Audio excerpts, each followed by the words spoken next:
So I normally don't make a video like this, and you can tell by the awkward framing and fuzzy focus and strange audio. Normally I'm just a bubble in the corner over a gameplay video or a game stream. I don't like the bubble. The bubble's nice. The bubble's safe. Very comfortable in the bubble. And I've never talked about another YouTuber before. Not like I'm about to do in this video. But you see, I feel like we need to talk about Penguinz0 or Moist Critical or Charlie. I just watched his breakdancing video, and maybe I can show some of it, or maybe I'll just link it in the description. I don't know. I've never done a video like this before, so I don't know yet how this is going to go. But that video was very remarkable to me. I found it both interesting and baffling. I've got a lot going on in my brain about what I just saw. And I'm struggling to unpack and process it all. So I figure while I'm working through this, I'd record this and share my conclusion. First of all, I love Charlie.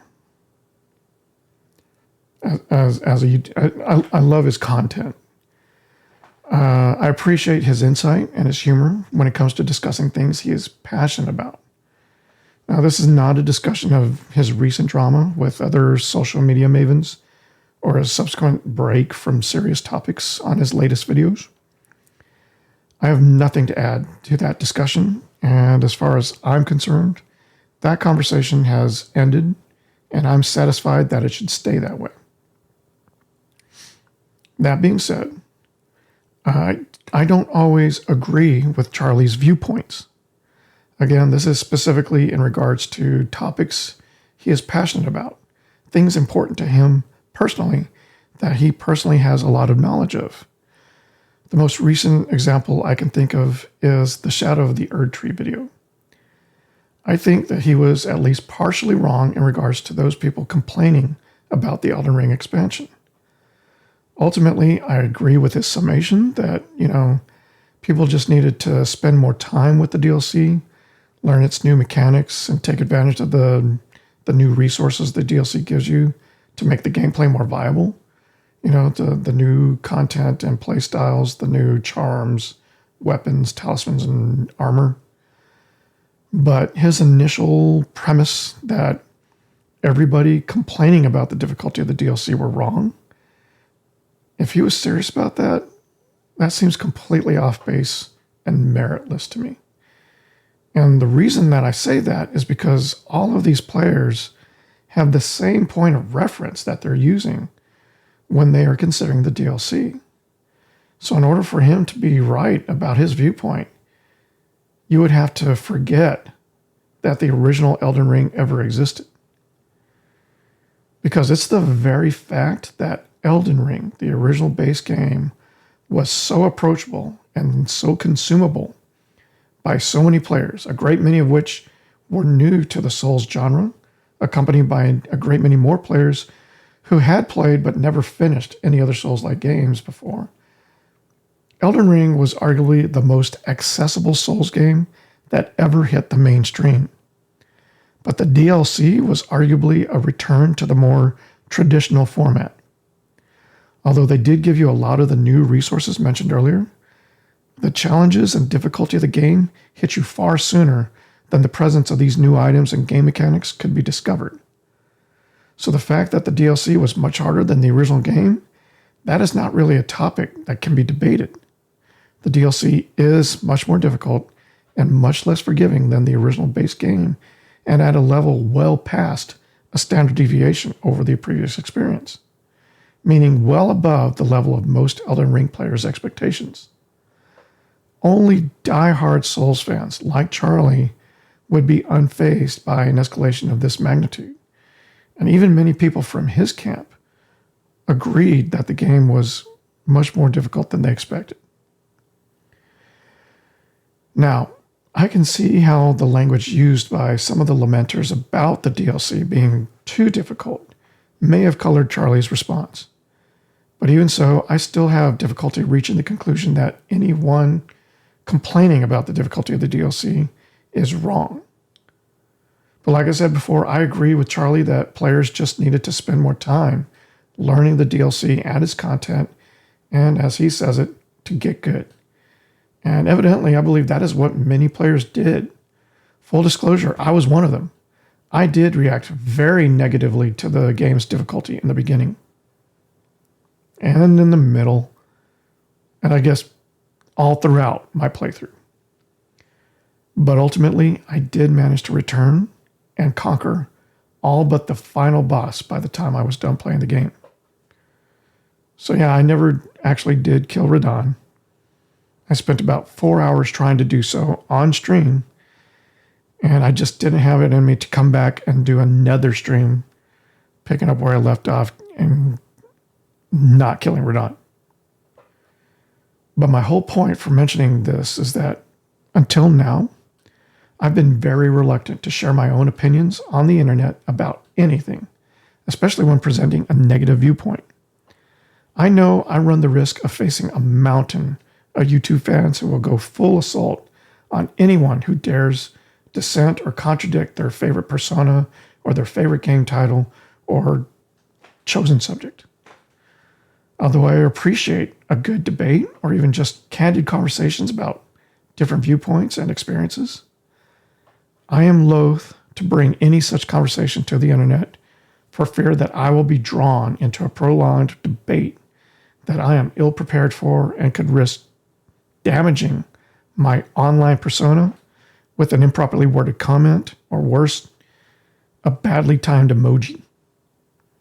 It's already happened to me before on social media, like on Facebook, where a lighthearted joke I posted about my wife vetoing my obviously not sincere man cave idea somehow triggered this random Neanderthal into a beer-chugging, wife-beater-toting frenzy that I feel like I lost the moment I found myself drawn into that exchange with him. I generally don't like negative content, and I try to avoid it when and where I can. So for me to find myself in this public, unpleasant, and derisive conversation was very uncomfortable and very upsetting to me. And I'm not going to lie, those exchanges kept me up several nights. I would lie awake at night trying to form my next response in my head, attempting to both acknowledge this man's right to an opinion while still considerately disputing his points, not realizing he was never going to extend the same courtesy to me, that he would just continue to echo his original discourse and either dismiss or ignore any argument made against him. I hate that it took several days for me to realize this. And I'm ashamed that it took him attacking and name-calling against my wife before I realized I needed to just shut this down. And so I can never see myself sitting down and making another public long-form video where I simply share my feelings on any one thing. Until now. You see, Charlie has a way of expressing himself and sharing his viewpoint in a manner that very few people have achieved the ability to do. It is a very rare thing to be able to sit down and say what is on your mind without legal guidance and consultation and scripting, and still reach millions of viewers regardless of whether they agree with you or not, in a largely positive and meaningful discourse, meaning everybody's contributing to the conversation, everybody's presenting their own pros and cons and asking for more information. Outside of political bodies where virtue signaling, hive mind propping, and topical conditioning steer everybody into the same wavelength so that there is no dissenting view, but in the general population, for a diverse body of viewers to be willing to tune in, to listen, to hear somebody out, to engage with them, regardless of their own opinions and their stances on the matter. Any effort by those people to respond in that scenario, whether to express agreement or disagreement, It's a rare and special thing. And don't get me wrong, I know I'm not an exception here. I am a nobody talking to himself through a camera right now. And I doubt if ever more than 12 people will ever view this video. And even that number seems shocking to me. I mean, who are you really? Why did you click this video? No, I mean, I sincerely would love to know what brought you here. But to finish my point, we have to talk about Charlie's breakdancing video. Now, regarding breakdancing and the Olympics, before Charlie's video, I had no idea that was even a thing. If anyone would have told me that there's breakdancing in the Olympics now, I would have told that person they're joking and dismissed anything else they might have said as drunken babble. But of course, hearing it from Charlie's mouth, I had to immediately suspend my disbelief and consider its sincerity and its ramification. The more he spoke on it, the more I realized I needed to stop and do my own research for additional background and context before finishing his video. But Charlie's video is less about breakdancing in the Olympics and more about one dancer's remarkable story and a notable performance that will forever be entrenched in the Olympic annals for all to remember and for all time for all the wrong reasons. Somewhere, somehow, someone made a mistake and the breakdancer for Australia competed in the wrong event because she got no points for the performance she put on. Either she used the wrong rules to define her moveset or she was simply that bad. And I don't actually know what criteria was used to judge her, but she didn't get a single point out of a total of 18 possible across 3 sets of dance moves performed against an opponent. So that's 6 potential points per dance. And it could be broken down into elements like technicality and creativity and something else, or maybe since it's more like a 1v1 thing, there are 6 judges, either voting universally or each voting on specific elements of the dance, and they each just happen to vote for the opponent. Either way, it's a very topical story and worth talking about in a video, both in how this may have contributed to the Olympics' decision to end breakdancing as an Olympic event after this year, after its one and only year, and how this Australian dancer found herself in the spotlight and is famous for all the wrong reasons. And yet she's trying to take it in a positive stride and ruminate positively on the experience. But Charlie's video is refreshingly positive and upbeat despite her bad result. He is very expressive of his appreciation for her breakdancing, sharing his own passion for the art. And this is Charlie at his best. He is not just sharing someone else's story, he is intertwining it with his own story and how it is colored and uplifted by this topic. The significance of breakdancing to his life starts to show itself when Charlie feels it necessary to reminisce about his high school days, but it becomes much more pronounced when he feels the need to recreate the Australian dancer's complete moveset in sequence without missing a single move. And when I say recreate, I mean he clears the room and starts to dance every move the dancer did on his slightly disheveled office floor. And although the dance is very slow and shows a clear lack of any reasonable recent training, his past expertise and his eagerness to share his knowledge of the art form is clearly on display, without any form of shame or reticence of what we might be witnessing. Now, in part, this was spurred by the Olympic Society and their notoriously territorial policies regarding any video performances from their events. Most videos that are not shared by the Olympics themselves are quickly stricken and taken down. But only someone like Charlie would look at such an obstacle and come to the conclusion that, here, hold my goof juice, I'm going to do this myself to fill that gap. And I both loved and cringed through every minute of it.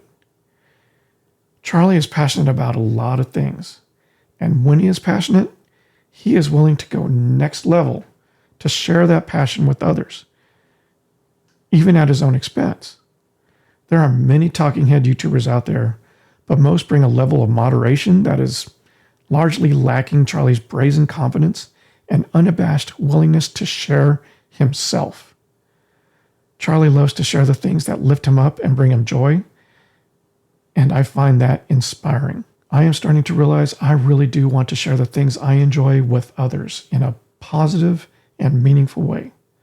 And I find myself feeling more and more comfortable sitting in front of the camera, not just while I stream, but while I work on other new types of videos. And it's largely because of my growing appreciation for Charlie's overt sincerity and optimism.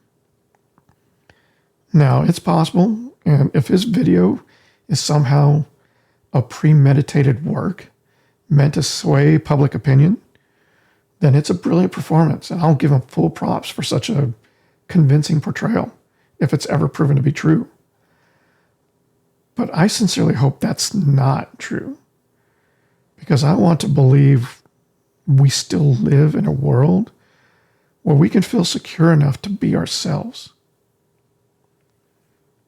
So this is my first ever intentional talking head video, discussing the other video that inspired me to do my first ever talking head video. If you like what you see, please be sure to like and subscribe. But if you don't like it, be sure to comment and let me know why you don't like it.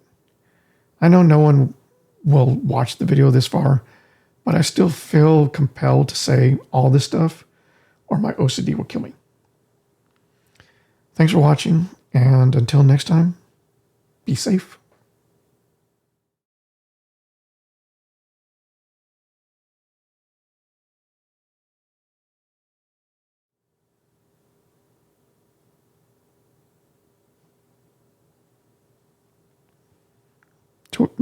Do I say cut?